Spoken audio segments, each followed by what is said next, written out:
उत्तर लिया है जो कि आपके बुक का उदाहरण है और एक प्रश्नावली का क्वेश्चन है ये। तो सबसे पहले हम उदाहरण देख लेते हैं। तो हम इससे पहले वाली क्लास में एक उदाहरण बता चुका था, तो ये दूसरा उदाहरण है। क्या रहा है कि दर्शाइए कि एक धनात्मक विषम पूर्णांक 4q या 4q + 3 के रूप का होता है जहाँ q एक पूर्णांक है। तो मेरे प्यारे बच्चों बोल रहा है कि वो धनात्मक विषम पूर्णांक किसके रूप में होना चाहिए? 4q + 1 4q + 3। मतलब ऐसा कोई नंबर या ऐसा कोई पूर्णांक जो कि वो किस रूप में होना चाहिए? 4q + 1 या 4q + 3 के रूप में। तो यहाँ पे हमें क्या धनात्मक विषम पूर्णांक दिया है? नहीं ना दिया है, तब फिर कैसे कह रहे हो दे दिया है? धनात्मक विषम पूर्णांक 4q या 4q + 1 के रूप का होता है। मतलब वो कह रहा है कि ऐसा कोई धनात्मक विषम पूर्णांक है क्या जो 4q + 1 या 4q + 3 के रूप का होता है। यहाँ पे हमें नहीं दिया है तो हम मानेंगे, माना धनात्मक विषम पूर्णांक ए। हमने मान लिया धनात्मक विषम पूर्णांक क्या है? ए है। तो अब ये ए जो है, क्या ए 4q + 1 या 4q + 3 के रूप का होगा? होगा तो आप इसको दर्शाइए कैसे होगा। तो हमें ये करना है। तो ये बताओ मेरे प्यारे बच्चों कि ये जो धनात्मक विषम पूर्णांक है इसका मतलब समझ रहे हो धनंजय? धनात्मक मतलब क्या होता है? धनात्मक मतलब जो सर हाई क्या होता है? धनात्मक पॉजिटिव हाँ पॉजिटिव इंटीजर। तो पॉजिटिव क्या होता है? जिसका जिसकी वैल्यू हमेशा बढ़ता हो। जीरो धन के चिन्ह के रूप में लिखा जाए, इसका मतलब जो ए है वो कैसा होना चाहिए? प्लस में होना चाहिए। इसका मतलब जो ए की वैल्यू है वो प्लस में होना चाहिए। अब विषम बोला है, विषम क्या होता है भाई? विषम नंबर पूर्णांक। पूर्णांक पता है क्या होता है? इंटीजर। इंटीजर पता है ना, उस दिन बताया था ना, नंबर, संख्या, अंक। तो 1 से लेके इंफिनाइट तक जाते हैं तो क्या होगा? 1 विषम है, 2 से कटने पर शेषफल 1 बचना चाहिए। तो 3 प्लस में +5 +7। तो इस तरह क्या होगा? इन्फिनिटी तक जाएंगे। तो ये जो सब नंबर्स हैं ये सभी नंबर्स क्या हैं? धनात्मक विषम पूर्णांक है।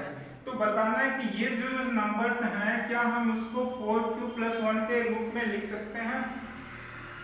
तो अब आगे हम इसमें प्रयोग क्या करेंगे?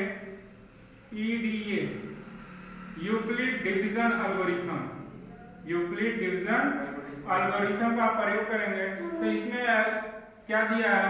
यूक्लिड डिवीजन एल्गोरिथम का फॉर्मेट क्या है कि A = BQ + R, यही है। अगर हम यहाँ पे देखें तो जो A बराबर हमको सिद्ध क्या करना था? 4q + 1, लेकिन यहाँ दिया क्या है? BQ + R। तो यहाँ पर B की जगह पर कितना दिया है? 4। तो हम मानेंगे क्या? B = 4 और R क्या है? R क्या है भाई? रिमाइंडर है, शेषफल है। जो R है वो क्या है? शेषफल है। तो शेषफल जो होता है वो B से क्या होता है? B से छोटा। मतलब हम इसको अगर लिखें तो हम लिखेंगे क्या? A = BQ, यहाँ R ही लिखते हैं ना, ऐसे ही। तो इन दोनों का आपस में मल्टीप्लाई करते हैं और प्लस इसको ऐड कर लेते हैं तो अब जब हमको ये मिलता है। तो इसको हम क्या बोलते हैं? भाजक, भाग, भागफल, शेषफल, यही है।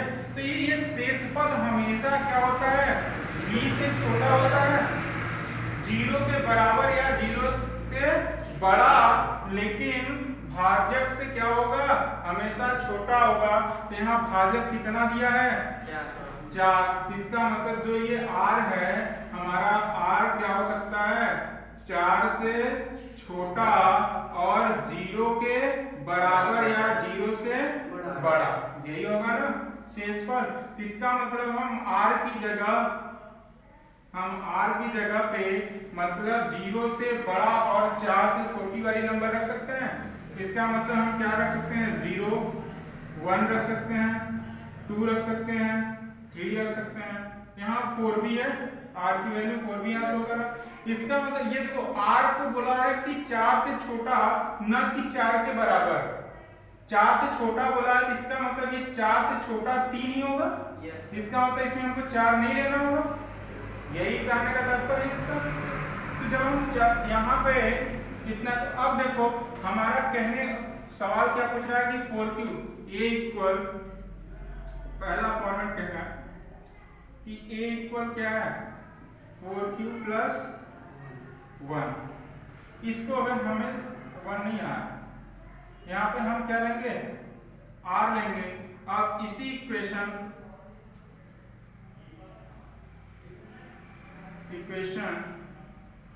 1 में r बराबर 0 रखने पर क्या करें, r बराबर 0 रखने पर, तो देखो a इक्वल 4, q की वैल्यू क्या होगा, q ही रहेगा, r की वैल्यू क्या रख दें, 0। तो ये मिलेगा क्या, 4q। अब ये बताओ बेटा, ये जो 4q दिख रहा है ये 2 से डिविजिबल है,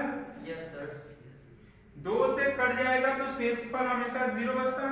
अगर हम किसी नंबर में 4 में देखो भाग देते हैं 2 से, तो 2 दूना 4, 0। मतलब जब हम 2 से किसी सम संख्या में भाग देते हैं तो वो क्या आता है, 0, उसका शेषफल 0 आता है। तो इस तरीके से यह पूर्णांक धनात्मक समपूर्णांक हुआ, पॉजिटिव और सम हुआ ना, समपूर्णांक होगा। इसी तरह हम आगे बढ़े सेकेंड पर, फिर इक्वेशन 1 में क्या करें, r इक्वल 1 रख दें।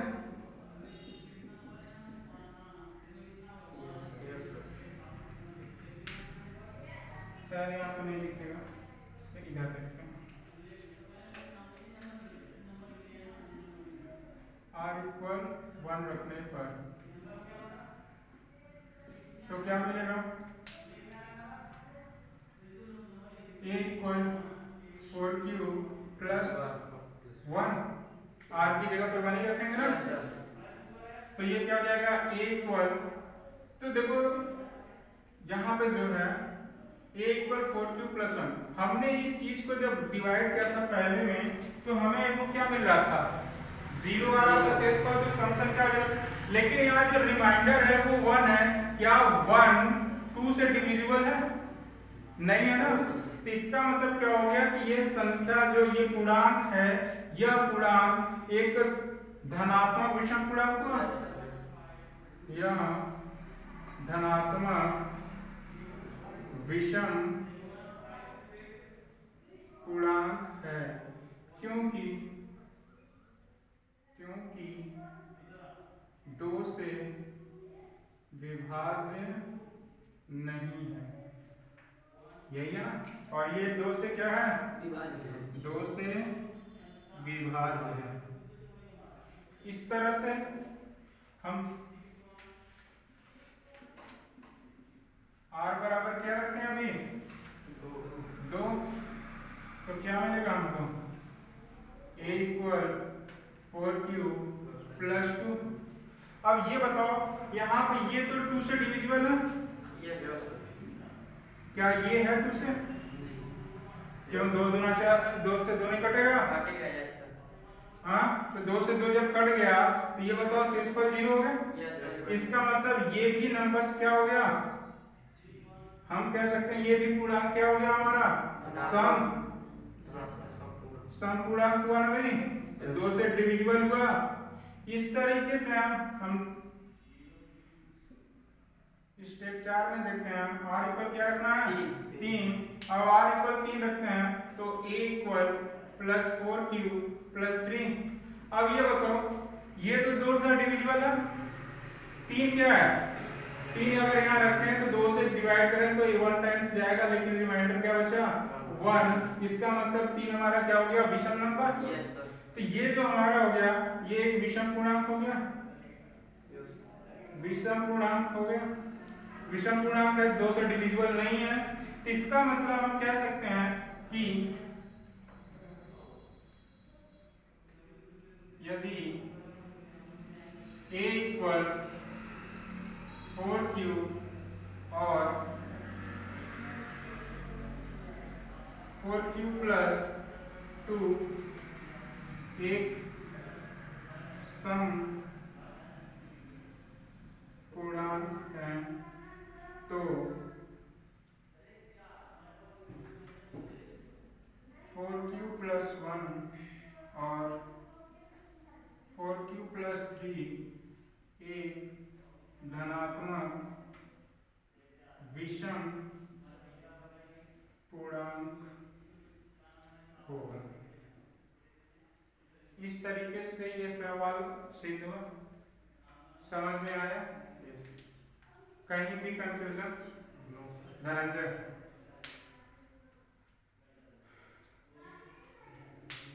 लकी, कोई दिक्कत कहीं किसी को, समझ गए हो। तो इस आधार पे तुम्हारा प्रश्नावली 1.1 में क्वेश्चन नंबर 2 दिया है, क्या दिया है, क्वेश्चन नंबर 2 दिया है।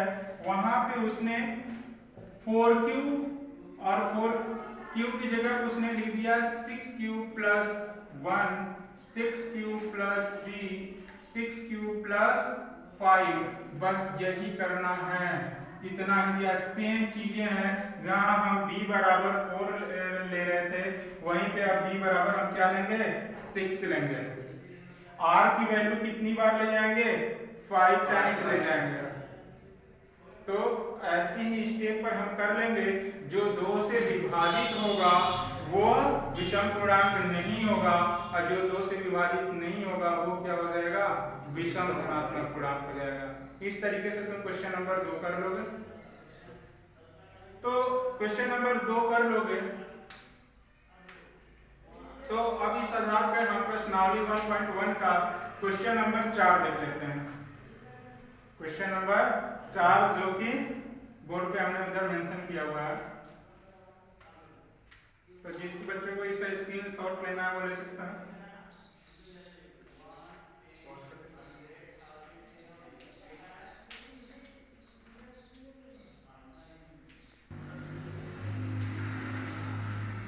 टाइम के लिए 3m प्लस 3m प्लस 1 के रूप का हो, इसका मतलब यूक्लिड विभाजन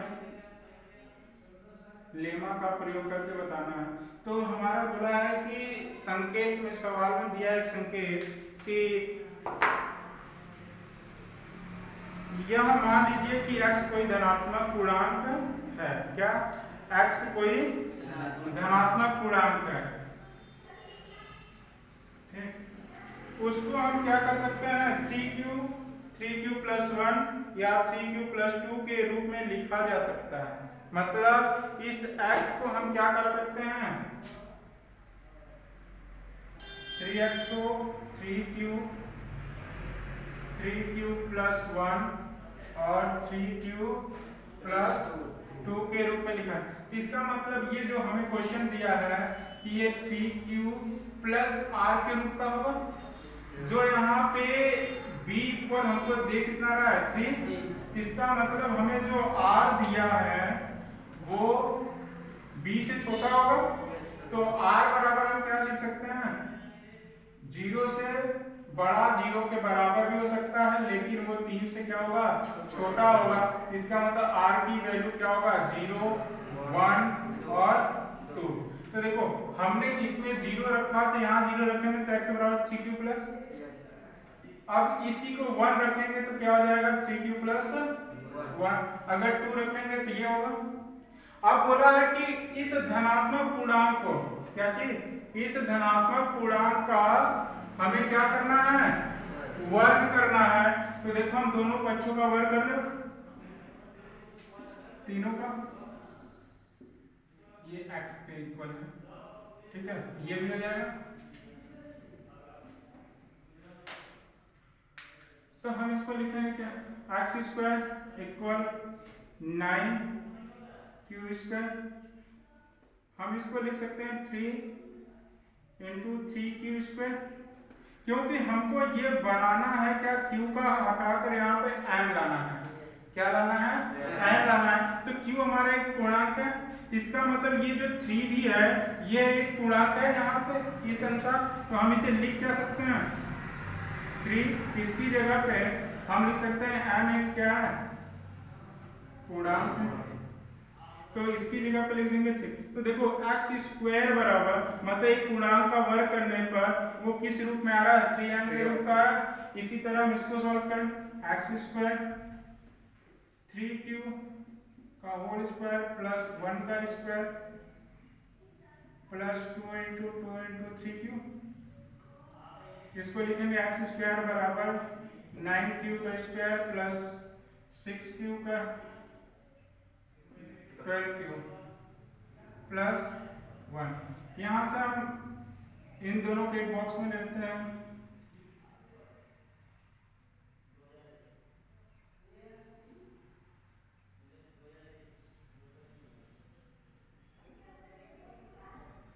यहाँ से हम क्या 3 कॉमन ले लें, 3 कॉमन ले लेंगे तो यहाँ बचेगा क्या 3q प्लस 4q प्लस 1। तो ये भी तो देखो एक पूर्णांक ही है जो m के रूप का है, तो हम इसे लिख क्या सकते हैं x स्क्वायर बराबर 3m प्लस 1। तो देखो उस पूर्णांक का वर्ग करने पर वो 3q प्लस 3m प्लस 1 के रूप का हुआ, 3 प्लस 1 के रूप का हुआ।